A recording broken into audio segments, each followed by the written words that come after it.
So good day everyone. So today we are going to discuss about the soul making and the improvisation. So what is soul making?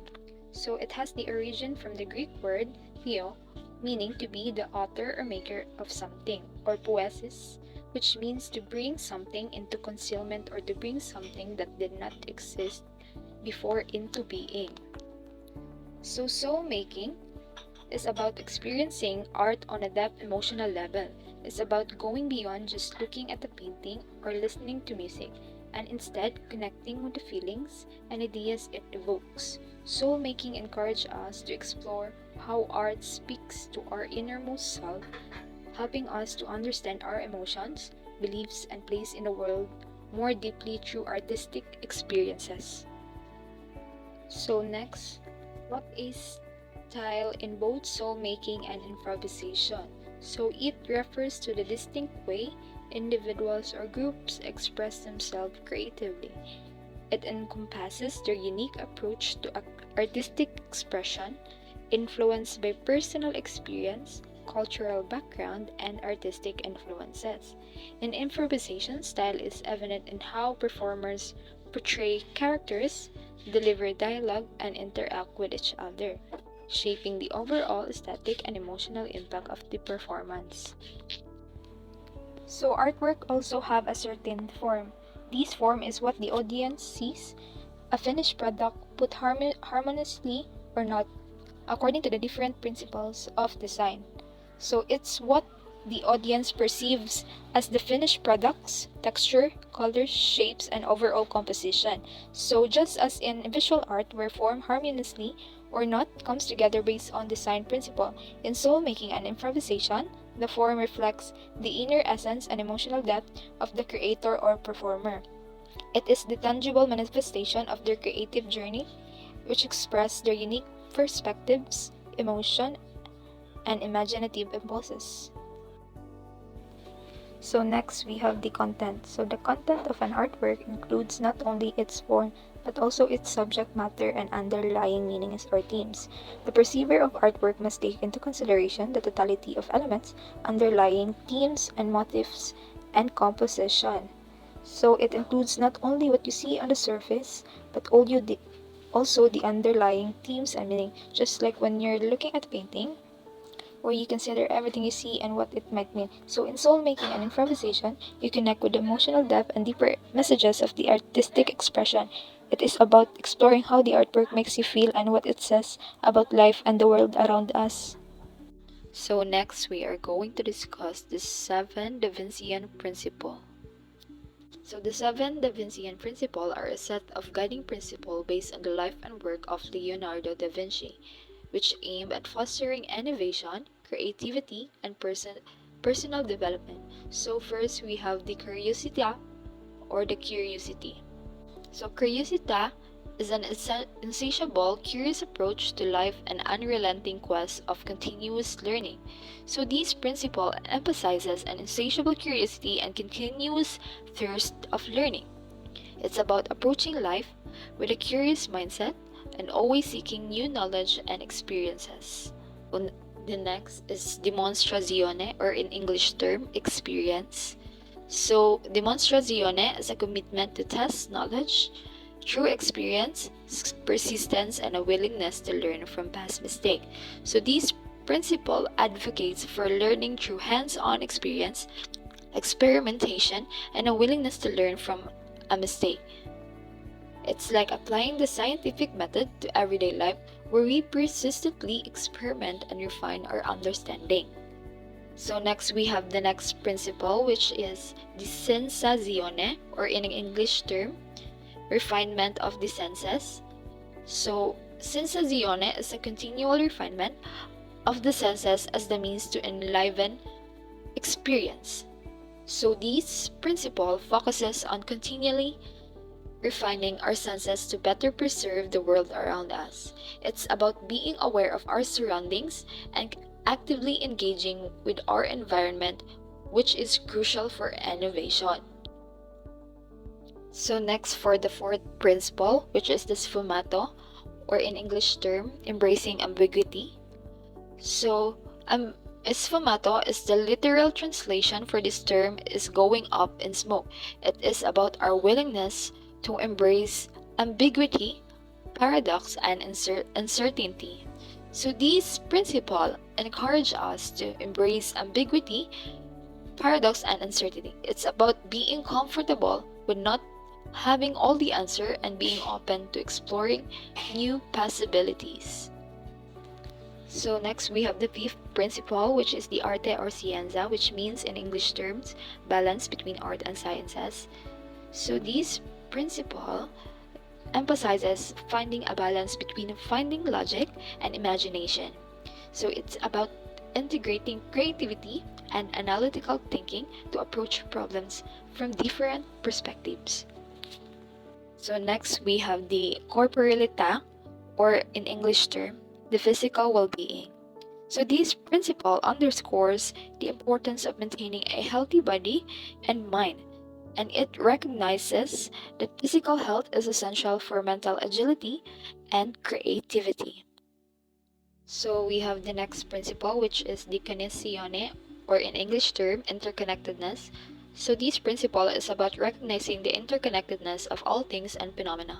It's about understanding how different elements are linked and finding new ways to utilize existing resources. So this principle is all about understanding that everything in the world is connected in some way.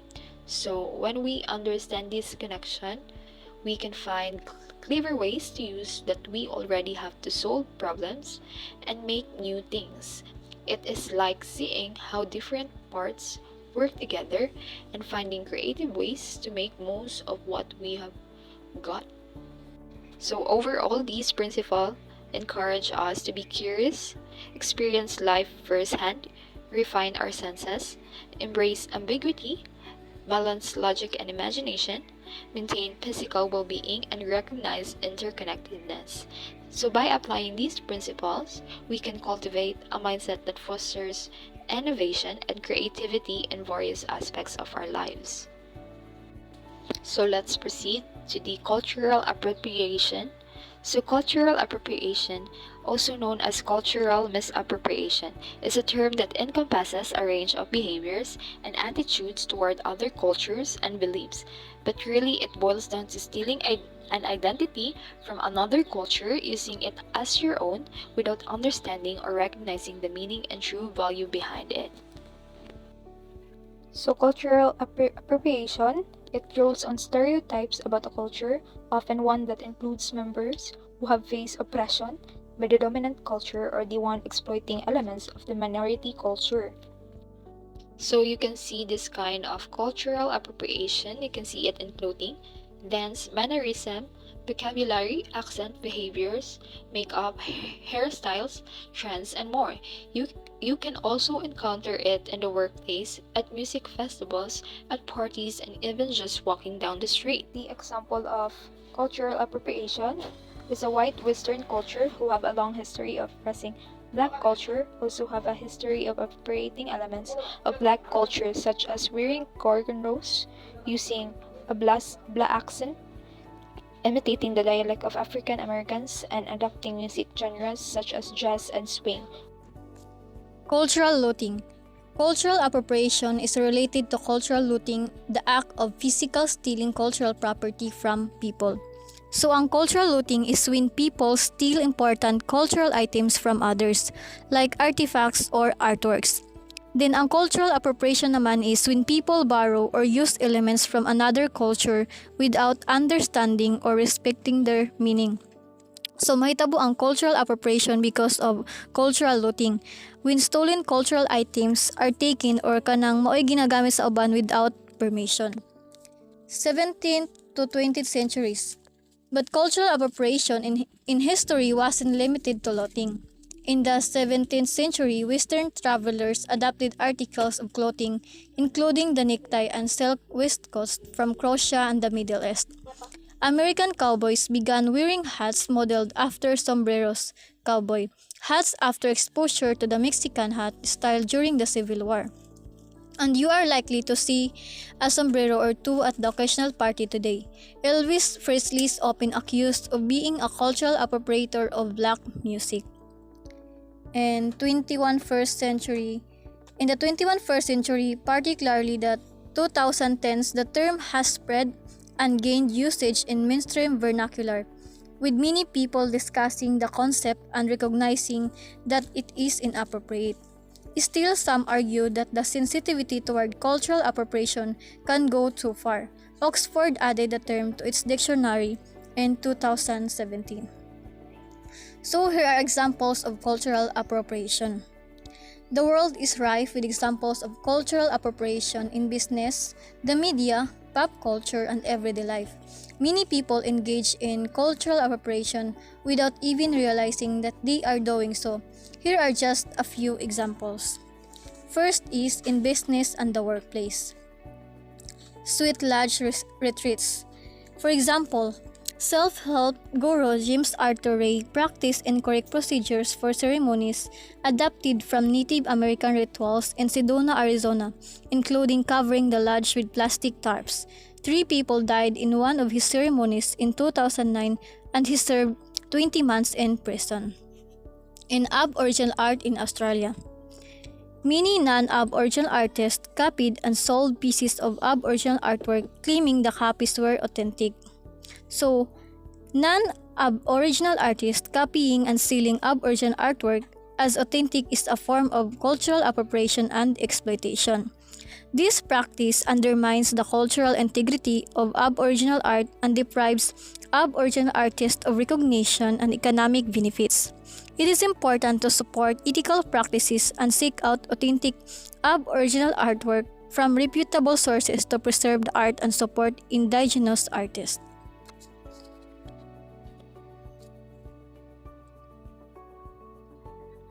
Next is tortilla recipes from Mexico.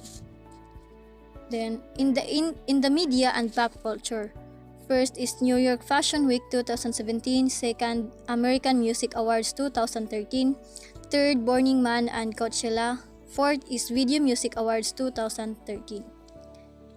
In everyday life, first is Halloween, second hairstyles, third spirit animal. So the concept spirit animals originated from Native American cultures and represent animals believed to possess spiritual qualities. These serve as guides or reflections of individuals' inner selves. It is important to respect and understand the cultural significance of spirit animals and avoid appropriating or trivializing Native American traditions. And the last is borrowed accents. Some individuals adapt the speech patterns and dialects of other cultures such as Black culture. This is known as borrowed accents or linguistic appropriation. It is important to approach these practices with sensitivity and respect. Adapting accents or speech styles can be disrespectful or hurtful, as it may perpetuate stereotypes or undermine the culture it is borrowed from. It is necessary to recognize and appreciate the diversity and richness of different languages and accents while respecting and valuing the experience of the culture they originated from. Criticism. Many of the foods we eat, clothing we wear, habits we have adapted, and behaviors we model do have origins in other cultures. This is the basis of much of the backlash against the concept and critique of cultural appropriation. Some people wonder where we are supposed to draw the line. After all, eating a plate of spaghetti and wearing a silk dress are not forms of cultural appropriation. So there are the following behaviors are always cultural appropriation and you should avoid them. First is using sacred symbols for non-spiritual reasons. The Native American headdress, for example, is reserved for respected elders in the community and a spiritual symbol. The Native American headdress is a sacred symbol or banal sa mga katigulangan sa komunidad o na sila lalom na spiritual nga meaning ana. Na yung mga instances nga ang uban is ang headdress is wala nila ginagamit as sacred symbol, like ginagamit nila as fashion or costumes. So kana nga mga binuhatan makonsider siya nga cultural appropriation o disrespectful siya sa mga taga-Native American. Second is borrowing ideas without paying proper homage or respect to their originators. If you don't know the history of something and where it first originated, do your research before using it and give credit where credit is due. So, when we borrow ideas or concept from others without giving them proper credit or respect, it is like natagikuha nga butang without asking or kanang wala tanangayo og permission sa owner. So, dili siya fair, disrespectful gid siya. Giving credit means i-acknowledge o i-appreciate nato ang mga original creators. Like nata research or natagikuhaan sa mga ideas nato, dapat i-mention nato ilahang names. Dili nato kalimtan magbutang og reference or providing a link to the source. This shows nga nagpakita ta og respect sa ilahang contributions ug atong gi-value ilahang intellectual property. And the last is perpetuating stereotypes or being patently offensive. For example, it is never ever okay to wear blackface. So, inappropriate o disrespectful yun siya. So, like, nagamit og makeup para otruhon ang kanang nang sundugon ang hitsura sa katao. Like, sa kanang mga black people. Dapat yun, masabtan nato ang historical context o hunaw-hunaw nato kung unsay impact ang atong mga action kung maka-offend or makasakit ba sa feelings sa isa ka tao.